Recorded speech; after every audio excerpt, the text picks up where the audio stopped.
Good morning everyone. Welcome to PW only IAS. दोस्तों, अगर हम बात करें तो यहाँ पर आप सब लोग दोस्तों मेटा के बारे में जानते होंगे। मेटा आप जानते हैं कि जो फेसबुक है, इंस्टाग्राम है, उसकी आपको पेरेंट कंपनी आपको देखने को मिलेगी। अब यहाँ पर हुआ क्या है ना, दरअसल में कि भारत उन गिने चुने देशों के अंदर आ गया है जहां पर अगर सरकार फेसबुक इंस्टाग्राम को बोलती है कि आपको कोई कंटेंट हटाना चाहिए तो फेसबुक उसको ऑटोमेटिकली हटा देती है। कहने का अर्थ ये है कि यहाँ पर फेसबुक ये नहीं चेक करेगी कि क्या ये कंटेंट खराब था, फेक था। जैसा भी कंटेंट है, अगर सरकार ने बोल दिया उसको हटाना है तो मेटा जो है उसको ऑटोमेटिकली हटा देती है। भारत उन केवल कुछ लिमिटेड कंट्रीज के अंदर ही है। अब सवाल आता है कि इससे परेशानी क्या है। देखो, इससे परेशानी ये हो सकती है कि मान लो कल को कोई एक पर्सन जो सरकार के अगेंस्ट आवाज उठा रहा है, कोई ऑपोजिशन का लीडर है यहाँ पे अपनी आवाज उठाना चाह रहा है, तो सरकार ने अगर बोल दिया फेसबुक को कि आप इस कंटेंट को हटाओ तो वो ऑटोमेटिकली हट जाएगा। ये दिक्कत है। Freedom of speech and expression के ऊपर एक खतरा आ सकता है आर्टिकल 19(1)(a) के अंतर्गत। एक तरह की सेंसरशिप हो सकती है क्योंकि कंटेंट को बिना किसी चेक्स के आपने यहाँ पे हटा दिया।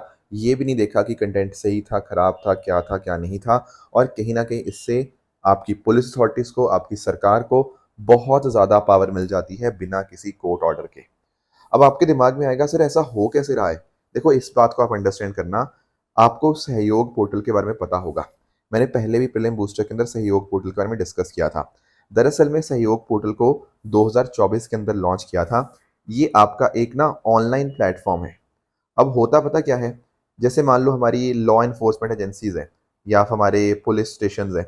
अब उनको क्या चाहिए, अगर उनको लगता है कि भाई किसी कंटेंट को हटाना है तो किसको बोलेंगे वो? कुछ नहीं, वो यहाँ पे इस पोर्टल पे जाएंगे। इस पोर्टल के ऊपर यहाँ पर वो नोटिस दे देंगे सोशल मीडिया या आपके इंटरनेट प्लेटफॉर्म्स को कि भाई ये नोटिस हमें ठीक, ये चीज़ हम ठीक नहीं लग रही, इसको आप ऑनलाइन कंटेंट को आप हटा दीजिए। राइट, ये है सहयोग पोर्टल। इसको ऑपरेट करता है। ऑपरेट देखो, वैसे हमारी लॉ एनफोर्समेंट एजेंसीज, पुलिस, ये सब ऑपरेट करती हैं, पर इसकी जो नोडल मिनिस्ट्री है वो आपको मिनिस्ट्री ऑफ होम अफेयर्स यहाँ पे देखने को मिल जाती है। तो आईटी एक्ट के अंतर्गत ना ऑटो आप इस प्लेटफॉर्म का इस्तेमाल कर लेते हैं सोशल मीडिया इंटरमीडियरीज को यहाँ पे अपना जो भी आपको नोटिस देना होता है उसको देने के लिए। ठीक है। अब आप नोटिस कर पाओगे कि इसके माध्यम से आपका जो सेक्शन 79(3) भी है आईटी एक्ट का, वो यहाँ पे इन्फोर्स होता है। देखो, इसका मतलब क्या है। इसका मीनिंग ये है, जैसे आप मीनिंग समझना सेफ हार्बर का, मैंने पहले भी कई बार आपको मीनिंग समझाया हुआ है। अगर मैं कोई चीज़ इंस्टा पे पोस्ट करता हूँ तो उसके लिए भाई मैं जिम्मेदार हूँ, उसके लिए इंस्टा जिम्मेदार नहीं है। उसके लिए इंस्टा को वालों को जेल नहीं हो जाएगी कि भाई इसने ऐसे कैसे पोस्ट कर दिया। बट अगर आपने सरकार की बात नहीं मानी तो इनका जो सेफ हार्बर स्टेटस है ना, ये चला जाएगा। यानी कि इसके बाद कोई इंसान कुछ भी पोस्ट करे इंस्टाग्राम के ऊपर तो इंस्टाग्राम वालों के ऊपर भी कार्रवाई होगी।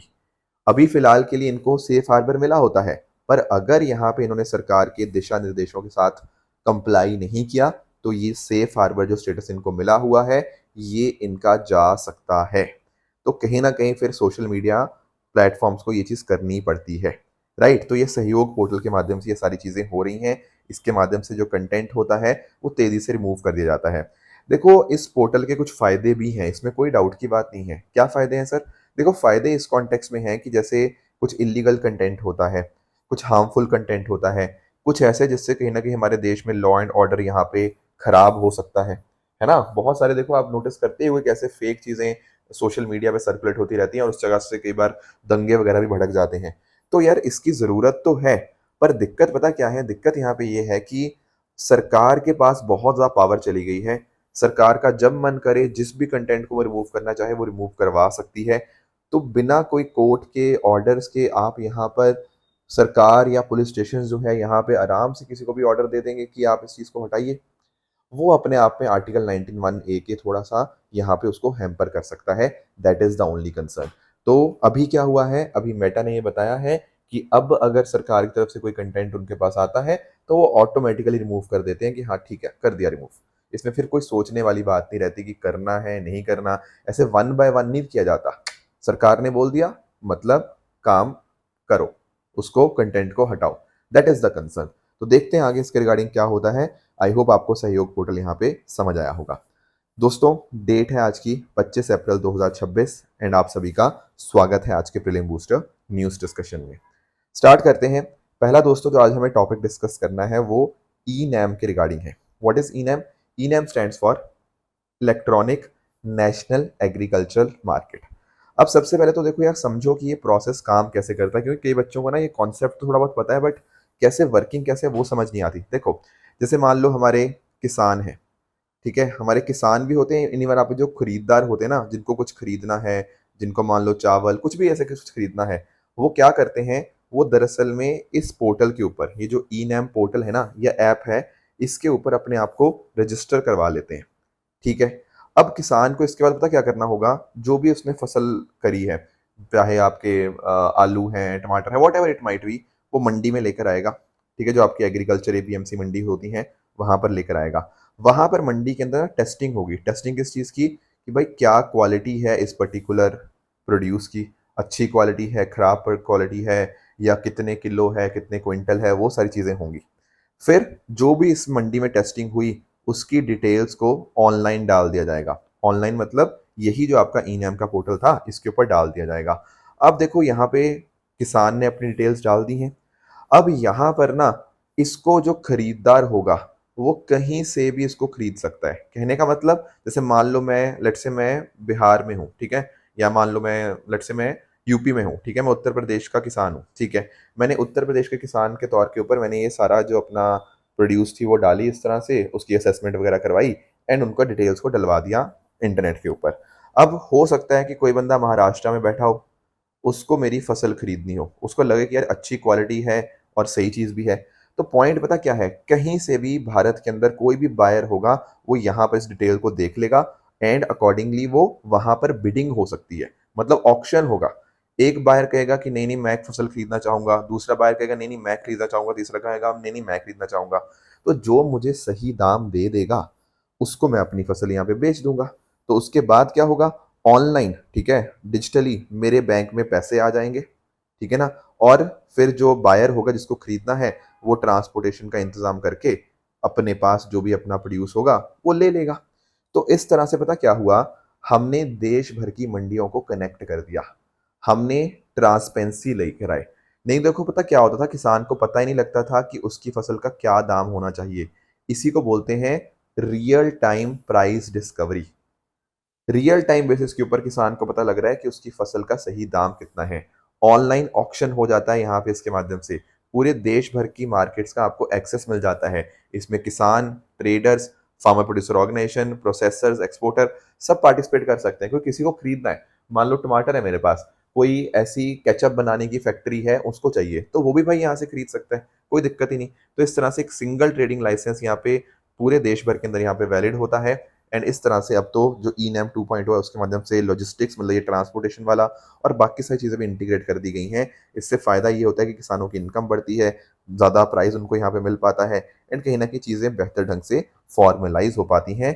देश भर के साथ बायर के साथ आप यहाँ पे कनेक्ट कर पाते हैं। That is actually e NAM. ये स्टार्ट हुआ था दोस्तों 2016 के अंदर एंड इसको इम्प्लीमेंट करने वाली बॉडी है SFAC, small farmer agri business consortium, जो कि आपकी ministry of agriculture and farmer welfare के अंतर्गत यहाँ पे आती है।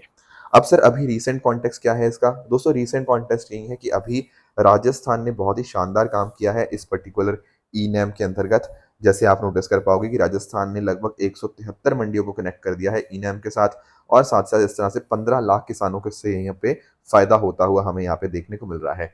इवन स्टेट की बात करें राजस्थान की, तो ई ट्रेड वॉल्यूम में भी इनका नंबर काफी अच्छा खासा है। तो Rajasthan is doing very good in case of digitalisation of agriculture, right. आगे आएंगे दोस्तों, नेक्स्ट हमारे सामने जो टॉपिक है that is national Panchayati Raj day. अब दोस्तों कल था 24 अप्रैल एंड 24 अप्रैल के दिन हम सेलिब्रेट करते हैं as national Panchayati Raj day. उसका रीज़न यही है कि अगर हम जाएं 1992 में, ठीक है, तो हमने 73rd कॉन्स्टिट्यूशनल अमेंडमेंट को इनेक्ट किया था इस पर्टिकुलर डे के ऊपर। तो डेफिनेटली ये 24 अप्रैल का जो दिन है हम सबके लिए बहुत बहुत यहाँ पे पॉइंट बन जाता है, क्योंकि इसी के माध्यम से हमने पंचायती राज इंस्टीट्यूशंस को संवैधानिक दर्जा जो है, कॉन्स्टिट्यूशनल स्टेटस है, यहाँ पे दिया था। अब कुछ बातें आपको यहाँ पे ध्यान में जो रखनी है, जैसे फॉर एग्जांपल एक तो इस बार की आप थीम नोटिस करिएगा। इस बार की जो थीम थी दैट इज सशक्त पंचायत, सर्वांगीण विकास। सर्वांगीण मतलब होता है होलिस्टिक। तो हमारा फोकस यही है कि कहीं ना कहीं हम लोकल गवर्नेंस को और एम्पावर करें, रूरल डेवलपमेंट हमारी और शानदार हो पाए और सस्टेनेबल डेवलपमेंट गोल के साथ हम यहाँ पे इनको लिंक कर पाए। सर इन चीज़ों का मतलब क्या है? देखो हमारा ना फोकस है कि एसडीजी गोल्स का ना, जो हमारे सस्टेनेबल डेवलपमेंट गोल्स हैं, उनका हम लोकलाइजेशन करें। मतलब जो हमारे ग्लोबल गोल्स है ना, वो दरअसल में गाँव के अंदर भी हम यहाँ पे अप्लाई कर पाए। यही है हमारा यहाँ पे फोकस। एंड इनफैक्ट इसके लिए हमारे पास एक इंडिकेटर भी है, या इंडेक्स भी आप कह सकते हो, that is panchayat advancement index. अब इसके माध्यम से हमारी जो पंचायत है हम उनको कवर करते हैं। उनके अंदर हम देखते हैं कि यार कहाँ कहाँ पे अच्छा काम हो रहा है। बेसिकली आप ऐसा कह सकते हो कि पंचायत एडवांसमेंट इंडेक्स जो पाई है ना, वो कुछ नहीं है, वो गाँव का एक तरह से रिपोर्ट कार्ड है। उन्होंने किस डेवलपमेंट इंडिकेटर पे कैसा काम किया, कहाँ पर और बेहतर करने की ज़रूरत है, कहाँ कहाँ पे गैप्स हैं। डेटा बेस्ड प्लानिंग के अंदर आपका जो ये रिपोर्ट कार्ड होता है ना, ये यहाँ पे आपकी मदद करता है। आउटकम के ऊपर हम यहाँ पे फोकस करते हैं। तो जो उससे फ़ायदा क्या होता है कि जो आपके सस्टेनेबल डेवलपमेंट गोल्स हैं उनका लोकलाइजेशन हो जाता है। गाँव में गरीबी कितनी कम हुई, बच्चों के लिए कितनी पंचायत चाइल्ड फ्रेंडली है, पानी है या नहीं है, गुड गवर्नेंस है, वुमेन फ्रेंडली है या नहीं है, ये हर चीज़ यहाँ पे हम यहाँ पे देखते हैं। बाकी इसके अलावा मेरी पंचायत मेरी धरोहर, ठीक है, इसकी पब्लिकेशंस भी लॉन्च हुई जो कहीं न कहीं गाँव की विरासत को यहाँ पे दिखाती हैं। फिर ग्राम सभा की मीटिंग्स को यहाँ पे प्रमोट किया जाता है, ठीक है? तो ये सारी इनोवेशंस आपको देखने को मिल जाएँगी। बाकी आप लोग एक बात ध्यान रखिएगा कि जब हम बात करते हैं ना पंचायती राज सिस्टम की, तो पंचायती राज सिस्टम में ना एक्चुअली नॉर्मली पता क्या होता है? नॉर्मली हमें एक 3 टियर सिस्टम देखने को मिलता है आम तौर के ऊपर। होता क्या है ना कि आप यहाँ पे देख पाओगे कि 3 स्टेजेस आपको यहाँ पे देखने को मिल जाएँगी पंचायती राज के अंदर। एक तो होती है आपकी जो डिफरेंट डिफरेंट जो लेयर्स होती है, गाँव के लेवल के ऊपर आपको यहाँ पे ग्राम पंचायत देखने को मिल जाती है। फिर उसके ऊपर जब आप नोटिस कर पाओगे तो ब्लॉक लेवल के ऊपर आपको पंचायत समिति, एंड आपके डिस्ट्रिक्ट लेवल के ऊपर आपको जिला परिषद। तो इस तरह से नॉर्मली होता है कि गाँव के ऊपर ग्राम पंचायत, ठीक है, आपके ब्लॉक के ऊपर पंचायत समिति, एंड आपके डिस्ट्रिक्ट के ऊपर जिला परिषद। पर ध्यान रखना सभी स्टेट्स के लिए ऐसा नहीं होता। जो आपकी बड़ी स्टेट्स है ना, जहाँ पे नॉर्मली पॉपुलेशन, मतलब ज़्यादातर स्टेट्स वैसे इसी में आ जाती हैं जिनकी पॉपुलेशन 20 लाख से ऊपर होती है, तो उनमें ये 3 टियर स्ट्रक्चर होता है।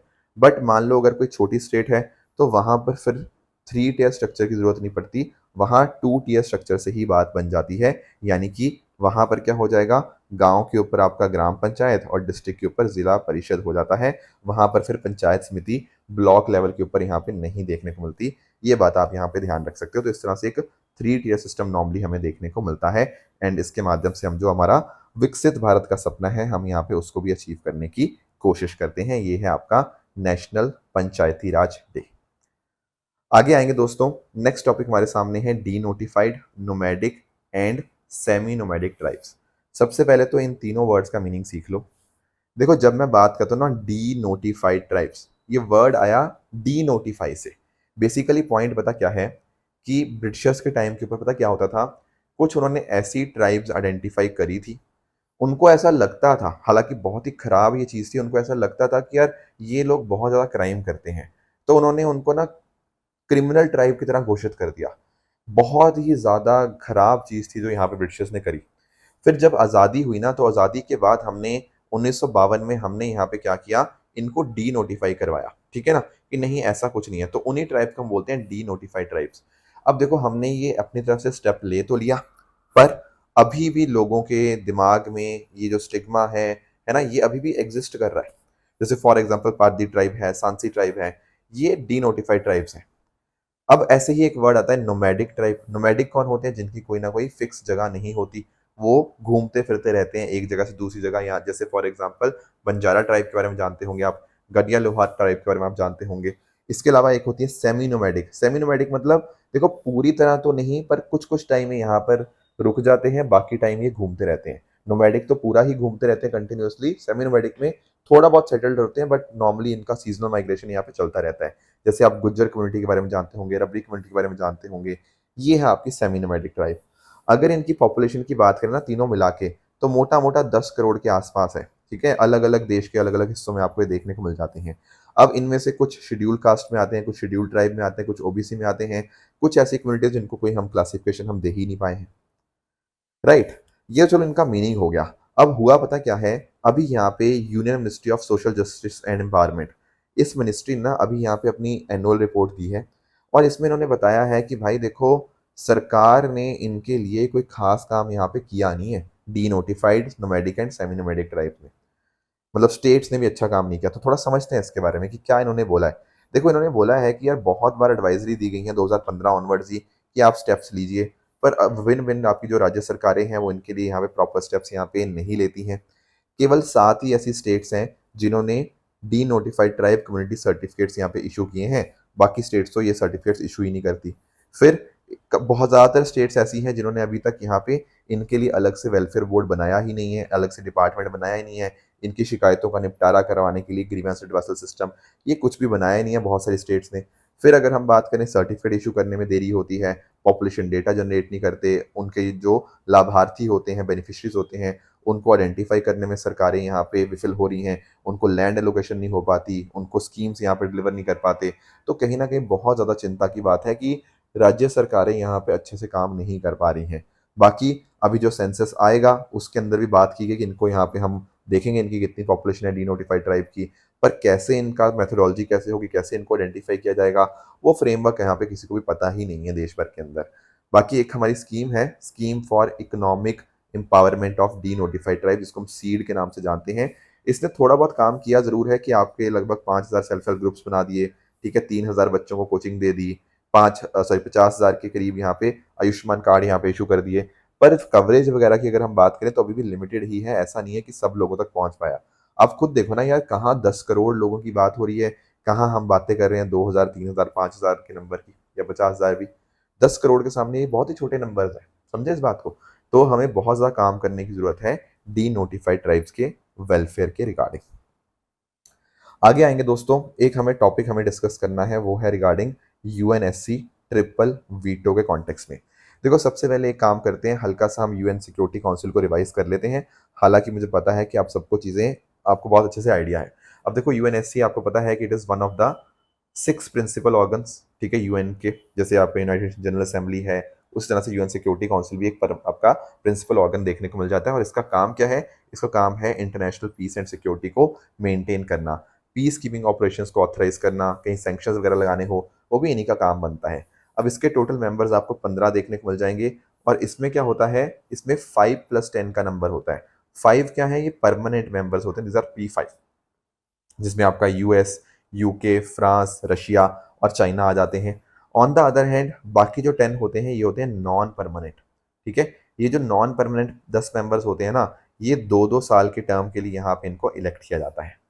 अब प्लीज़ यहाँ पे अंडरस्टैंड करना, अगर हमें यहाँ पर कोई डिसीजन लेना है, कोई अडॉप्शन लेना है, उसके लिए कम से कम 9 वोट्स चाहिए। बट एक बात ध्यान रखना, कोई भी P5 मेंबर यहाँ पे वीटो ना करे उस चीज़ को, क्योंकि देखो इन परमानेंट 5 जो मेंबर्स होती है ना, इनके पास वीटो पावर होती है। अगर इनमें से किसी ने भी वीटो कर दिया तो वो फिर डिसीजन नहीं दिया जा सकता। इसीलिए जो पांचों परमानेंट 5 मेंबर्स हैं, ये बहुत बहुत ज़्यादा आपको पावरफुल देखने को मिल जाते हैं। अब आप लोगों के दिमाग में आ रहा होगा कि सर क्यों दे रखी है इनको वीटो पावर, इनको वीटो पावर खत्म करो। एक्चुअली पता क्या पॉइंट है कि अगर हम बात करें उस टाइम की 1945 के आसपास की, अगर हम बात करें ना, तो उस टाइम ये पांचों देश काफ़ी पावरफुल थे। अब पॉइंट ये है कि देखो, हमें इन सबको आपस में बना के रखनी है, हमें यूएन को रेलेवेंट भी रखना है। अगर देखो ये सब लोग अपनी अपनी चलाने लग जाएं, या सब लोग मतलब डिफरेंट डिफरेंट कंट्रीज, तो कोई यूएन की बात मानेगा ही नहीं, ठीक है। तो उस टाइम ऐसा रखा गया कि यूएन के अंदर कुछ ऐसा नहीं होना चाहिए कि कोई भी रैंडम एक्शन को ऑथराइज कर दिया जाए, जिससे कहीं ना कहीं युद्ध वगैरह ज़्यादा हो जाए। तो उस टाइम ऐसा माना गया कि अगर हम यहाँ पे इनको वीटो पावर देते हैं तो कहीं ना कहीं उससे पता क्या होगा कि न्यूक्लियर देशों के बीच में डायरेक्ट वॉर नहीं होगा, आपस में एक मिडल ग्राउंड के साथ यहाँ पे आ पाएंगे, कि आपस में मिलकर बातचीत कर पाएंगे। ये लोग वो हैं जो बात करते हैं कि वीटो होनी चाहिए। ऑन द अदर हैंड जो ये लोग कहते हैं कि नहीं, जो वीटो के अगेंस्ट है, वो ये बताते हैं कि देखो यार, एक बात अंडरस्टैंड करो, इतने सालों के अंदर इतने सारे कॉन्फ्लिक्ट्स हो गए, क्या कर लिया इन्होंने, ठीक है। और आज के टाइम तो देखो, आजकल तो ग्लोबल साउथ की पावर्स जो हैं वो बहुत ज़्यादा पावरफुल हो रही हैं, इंडिया उनमें से एक एग्जाम्पल है। तो हमें ये 1945 की सिचुएशन को यहाँ पे ख़त्म करना पड़ेगा, राइट। बहुत बार ऐसा हुआ है कि एक एक देश ने बाकी लोगों की बातें, मतलब एक तरफ है मान लो बहुत सारे कंट्रीज, एक तरफ एक देश अपनी वीटो लेके बैठा हुआ है, तो क्या ही चीज बन गई। पूरी दुनिया एक तरफ है, एक देश अपनी मनमानी किए जा रहा है। ये होती है क्या डेमोक्रेसी? राइट। तो काफी सारे लोग वीटो को यहाँ पे अपोज करते हैं। अब पॉइंट पता क्या है कि अभी हम इसको डिस्कस पता क्यों कर रहे हैं, क्योंकि 1986 का एक बड़ा ही इंटरेस्टिंग केस है यहाँ पे, जिसको 40 साल अभी कंप्लीट हुए कल।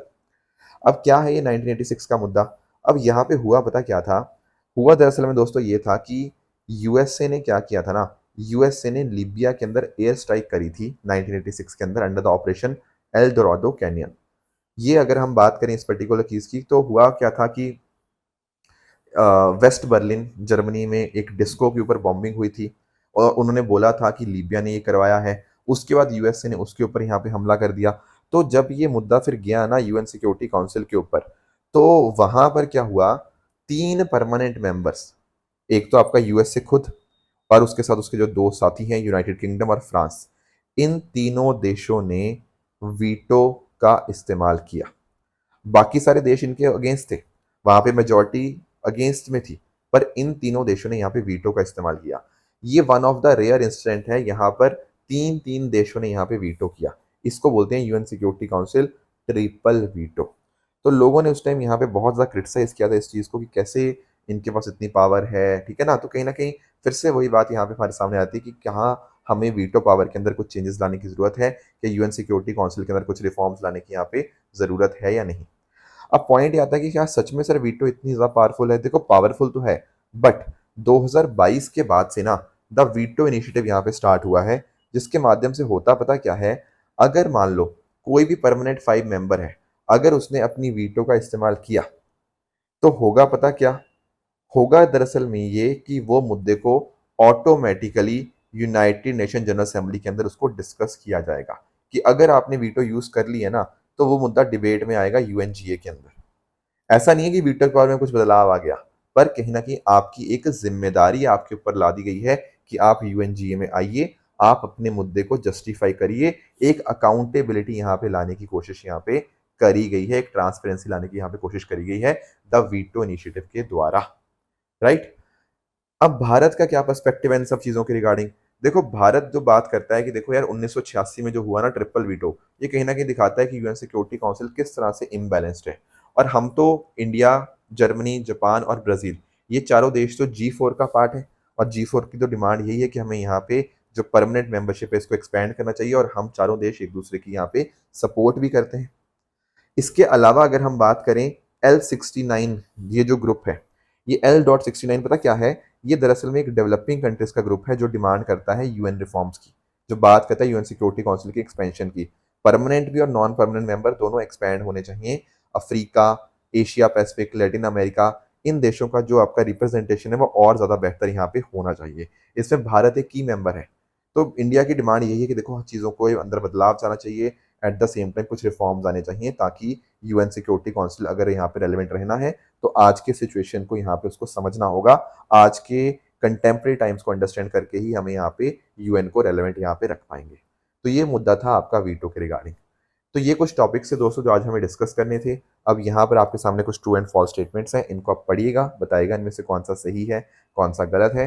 एंड साथ ही साथ जो मैंने आपको कल होमवर्क दिया था, एक था आपका कल मतलब जो लास्ट टू लास्ट क्लास में, एक था प्रिविलेज मोशन के रिगार्डिंग। तो यहाँ पर कह रहा है कि कोई भी मेंबर ऑफ द हाउस यहाँ पे इसको मूव कर सकता है। आंसर इज यस, दोनों हाउसेस के अंदर ये पॉसिबिलिटी है। पोषण अभियान की अगर हम बात करें, तो यहाँ पर आप नोटिस करिएगा कि जो पोषण अभियान के अंदर जो ministry of women and child development है ना, वो मेन मिनिस्ट्री रहती है।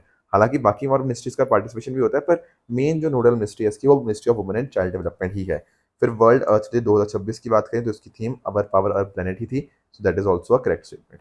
तो ये थी हमारी आज की डिस्कशन दोस्तों। इसी तरह से आप सब लोग हार्डवर्क करते रहिए। All the very best. Thank you so much. जय हिंद।